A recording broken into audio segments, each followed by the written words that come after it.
오늘은 성례주일입니다. 그래서 설교를 굉장히 빠르게 짧게 하겠습니다.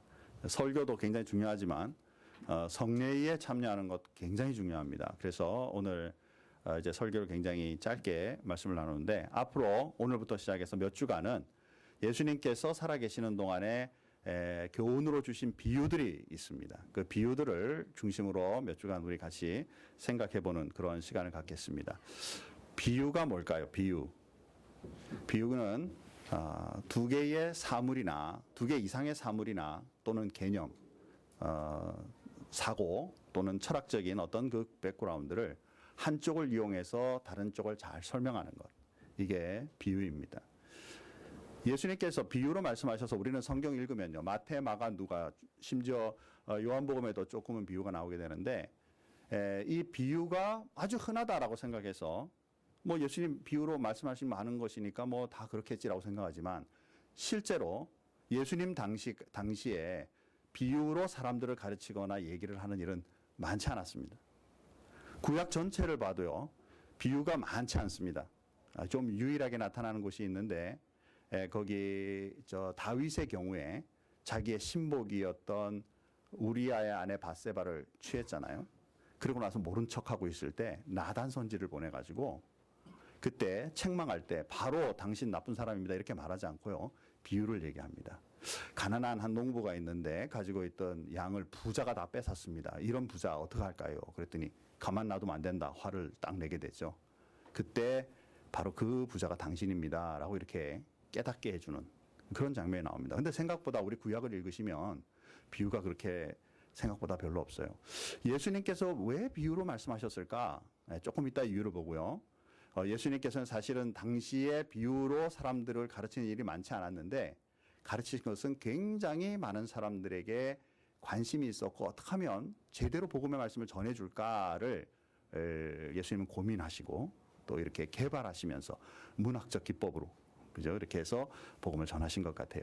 예수님의 그 비유에는 몇 가지 독특성이 있습니다. 첫째는 예수님의 자신만이 가지고 있는 독특한 그리고 생동적인 언어를 사용하며 비유를 이렇게 비유로 전하고 있다는 것. 그리고 이 비유를 통해 청중의 반응, 관심을 얻기를 원하고 또 그런 의도를 가지고 전하고 있다는 것. 그리고 지규법이나 은유 같은 그런 이야기 형태로 전달하고 있다는 것. 학교 다닐 때 지규, 은유 뭐 이런 거 들으면 골치 아파하는데, 그죠? 성경을 읽어도 또 나와요, 이게. 예수님도 이제 그런 그 모습으로 말씀하고 있고요. 하나님의 나라, 천국과 그리고 듣고 있는 보통 청중과의 사이에 좋은 만남을 가질 수 있도록 그렇게 의도적으로 지금 비유를 사용하고 계신다라는 거예요. 사람들이 이 말씀을 다 듣고 나서 처음에 바로 못 깨달았어요, 내용을. 그러니까 예수님께 이렇게 묻습니다. 마태복음, 이제 우리가 읽었던 건 마가복음인데, 마태복음 13장 10절에 보니까 이렇게 말씀이 있어요. 다 같이 한번 크게 읽어보겠습니다. 제자들이 예수께 나와 이르되 어찌하여 그들에게 비유로 말씀하시나이까? 예수님, 왜 하필이면 비유로 말씀하세요? 이거 잘 못 알아듣겠는데 그 내용이 뭐죠? 이렇게 이제 묻는 것이죠. 이거에 대해서 예수님께서 이렇게 대답하십니다. 몇 절 나올 거거든요. 우리 크게, 그리고 좀 빠르게 읽어나가면서 내용을 좀 파악하시면 좋겠습니다. 다 같이 읽겠습니다. 대답하여 이르시되 천국의 비밀을 아는 것이 너희에게는 허락되었으나 그들에게는 아니 되었나니, 무릇 있는 자는 받아 넉넉하게 되되 없는 자는 그 있는 것도 빼앗기리라. 그러므로 내가 그들에게 비유로 말하는 것은 그들이 보아도 보지 못하며 들어도 듣지 못하며 깨닫지 못함이니라. 이사야의 예언이 그들에게 이루어졌으니 일렀으되 너희가 듣기는 들어도 깨닫지 못할 것이요 보기는 보아도 알지 못하리라. 이 백성들의 마음이 완악하여져서 그 귀는 듣기에 둔하고 눈은 감았으니 이는 눈으로 보고 귀로 듣고 마음으로 깨달아 돌이켜 내게 고침을 받을까 두려워함이라 하였느니라. 그러나 너희 눈은 봄으로 너희 귀는 들음으로 복이 있도다. 내가 진실로 너희에게 이르노니 많은 선지자와 의인이 너희가 보는 것들을 보고자 하여도 보지 못하였고 너희가 듣는 것을 듣고자 하여도 듣지 못하였느니라. 아멘. 긴데요, 내용이 이렇습니다. 이 비유를 딱 듣는 순간에 아무나 다 와, 이거구나 바로 깨닫기 어렵다라는 거예요. 여기에는 뭐 많은 설명을 할 수 있겠지만 크게 딱 두 가지로 생각해 볼 수가 있습니다. 첫 번째는 뭐냐면요, 하나님의 나라의 일이 어떤 사람에게는 들리고 어떤 사람에게는 들리지 않는다라는 거예요. 우리 생각에는 다 들었으면 좋겠는데, 당연히 듣고 다 그냥 한 번 듣자마자 천국의 비밀을 다 알았으면 좋겠는데, 예수님의 의도 속에 또 하나님의 나라의 비밀은 쉽게 그것을 깨닫고 알아갈 수 없다라는 것이죠. 지금 17절 말씀에 뭐라고 그러냐면, 이전에 선지자들도 의인들도 지금 너희들처럼 이 말씀을 들을 수 있는 그 은혜가 없었다라고 표현하고 있다라는 거예요. 그래서 이 비유로 말씀하시는 것에서는 첫 번째는 하나님의 나라는 생각보다 깨닫고 그 나라를 받아들이기에 쉬운 일이 아니다라는 것을 예수님이 의도적으로 생각하셔서 비유로 말씀하고 있다는 것. 두 번째는 뭐냐면요, 이 비유라는 것은 어디에 포커스를 두고 들을 것이냐에 따라서 자기 나름대로 다르게 해석해 버릴 수도 있죠. 그리고 하나님의 나라를 함부로 해석할 수도 있기 때문에, 또 주변에는 예수님을 시기하고 질투하고 어떻게든지 책을 잡으려고 가지고 있는 사람들이, 서 있는 사람들이 많잖아요. 그러니까 그들에게는 비밀이 되고, 그리고 말씀을 받아들이는 사람에게는 은혜가 되게, 그런 목적으로 비유로 말씀하셨다. 우리가 이렇게 볼 수가 있어요. 사랑하는 성도 여러분, 우리는 이제 성경의 말씀으로 이제는 다 보면서 또 해석까지 예수님이 다 해주시니까 받아들이면서 하늘의 비밀이 이런 거구나 이렇게 쉽게 알 수 있지만, 사실은 당시에 예수님 당시에 이 말씀을 듣던 때는 그렇지 않다라는 사실이죠. 근데 사실은 지금도 그렇습니다. 분명히 좋은 복음, 그렇죠? 복된 말씀, 좋은 뉴스, 좋은 소식인데도 불구하고 거부하는 사람들이 있죠. 그 말씀에 대해서 거부하는 사람들이 있다. 자, 오늘 본문에서는 이 비유 가운데 씨 뿌리는 사람의 비유를 얘기하고 있습니다. 씨를 뿌리는 사람. 자, 내용은 가면서 파악하도록 하고요. 자, 먼저 씨 뿌리는 사람이 있고, 이 떨어진 씨가 4개의 영역에 떨어지게 되는데, 자, 이것이 무슨 의미가 있는 것일까? 먼저 씨 뿌리는 사람은 누구일까? 큰 의미로 하나님이, 또 다른 의미로는 또 예수님이 씨 뿌리는 분이 될 수도 있겠죠. 자, 그러면 뿌렸다라는 씨는 무슨 의미일까? 이것은 하나님께서는 만약에 농부가 되셔서 씨를 뿌리신다면 바로 예수 그리스도, 즉 씨는 예수 그리스도로 이 땅 위에 우리에게 임하는 분이시고, 예수님께서 뿌리시는 분이 된다면 이 씨는 예수님이 뿌리신 복음이 된다라는 사실이에요. 그리고 이것을 받고 있는 밭은 바로 저와 여러분들의 마음의 상태를 얘기한다라는 것이죠. 그러니까 이제 우리가 이거를 잘 생각하면서 들으면 좋겠습니다. 하나님께서 예수님을 보내신 것도 우리가 이 말씀을 통해 그대로 적용할 수 있고요. 예수님께서 우리들을 위해 행하시고 지금 전하시고 있는 복음도 이 씨에 해당할 수 있다. 그러면 우리는 어떤 모습으로 말씀을 받고 있을까? 4가지의 모습을 말씀하게 되는데, 첫 번째는 길가에 떨어진 그러한 모습입니다. 길에 씨앗이 떨어지니까 새가 날아와서 그 씨를 떨어지는 족족 먹는 거예요. 그죠?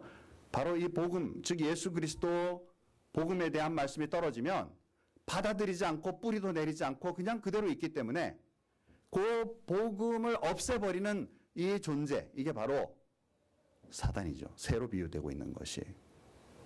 다시 말해서 우리에게 은혜를 끼치고 우리의 생명을 바꿀 수 있는 그 부분을 제거하는 것, 도적질하는 것이죠. 요한복음 10장 10절 말씀해 보니까 도적이 오는 것은 도적질하고 죽이고 멸망시키려는 것뿐이요. 그렇죠? 사단은 어떻게든지 우리에게 뿌려지는 씨앗을 뿌리 못 내도록 뺏어간다라는 사실입니다. 자, 두 번째 밭은 돌짝밭에 떨어지는 거예요. 그래서 이제 좀 뿌리를 내리려고 했는데 해가 쨍쨍 나면, 물도 별로 없고 해가 쨍쨍 나면 어떻게 되겠어요? 그냥 축 늘어지게, 그죠? 결국에는 말라 죽게 되죠. 성경은 이것을 시련, 환난을 통하여 우리에게 어려움을 주면 여기에 이기지 못하고 신앙을, 복음의 말씀을 키우지 못하는 사람의 모습, 그런 마음밭을 얘기하고 있다라는 거예요. 슬프죠? 이때 말씀을 자세히 한번 보십시오. 또 이와 같이 밭에 뿌려졌다는 것은 그들을 가리킴이니 곧 말씀을 들을 때에 즉시 기쁨으로 받았으나, 그죠? 복음은 그냥 대충 앞에 있는 사람은 관심 없었어요. 길가에 떨어지면 관심. 이거 뭐 씨앗인지 뭔지 복음인지 관심이 없는데, 이분은 와, 좋은 말씀이구나. 은혜의 말씀이구나. 우리를 살릴 말씀이구나. 그랬는데 그 속에 뿌리가 없어 잠깐 견디다가 말씀으로 인하여 환난이나 박해가 일어나는 때에는 곧 넘어지는 것이다. 제가 우리 어스틴 큰빛교회에서요, 행복 나눔 모임을 한 적이 있어요. 근데 그 장소에 자녀가 있는 한 자매님이 참석해서 같이 이제 복음의 말씀 나눴어요. 그리고는 그분이 뭐라 그러시냐면, 예수 믿겠습니다. 이제 다음 주부터 교회 나가고 진짜 예수 믿겠습니다. 그리고 이제 좋게 기도도 하고 헤어졌어요. 헤어져서 얼마 안 지나 1시간이 딱 지나기 전에 그 행복 나눔 모임을 주관했던 집사님이 전화가 온 거예요. 목사님, 그 자매가요, 애 픽업하러 갔다가 교통사고가, 간단한 접촉사고가 났는데요, 나자마자 저한테 전화해서 나 예수 믿으려고 그러니까 이런 일이 생겨서 난 예수 안 믿기로 했다고. 그래서 가슴이 확 아픈 거예요. 근데 해줄 수 있는 게 없잖아요. 우리 믿음 생활하고요, 하나님의 말씀 은혜로 받고요, 주님 앞에 나아갈 때 아예 관심 없으면 사단이 와서 뺏어가지만, 이제 좀 기쁨으로 받으면서 하나님의 말씀이 뭔지 알기 시작하면요, 이제는 환난이나 어려움을 주면서 그걸 못하게 막는 것이죠. 거기에 반응해버리는 마음의 상태를 바로 이 밭에다가 얘기하고 있다는 것이죠.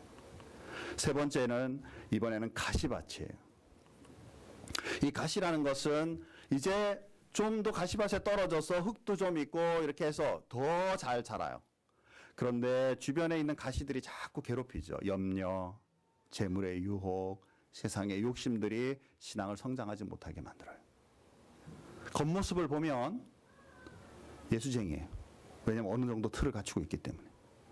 그런데 예수를 믿는 믿음을 가졌는데 온 세상 걱정, 근심 다 가지고 있다는 사실. 그리고 그 방향에 따라서 움직인다는 거예요. 그래서 든든한 신앙인으로서 그 뿌리를 내리지 못하는 모습을 바로 이렇게 말씀하고 있다는 거예요. 안타깝죠. 목회하면서 이런 분들 수도 없이 많이 봅니다. 자, 한번 다 같이 한번 읽어보십시다. 이건 같이 읽겠습니다. 같이 읽겠습니다.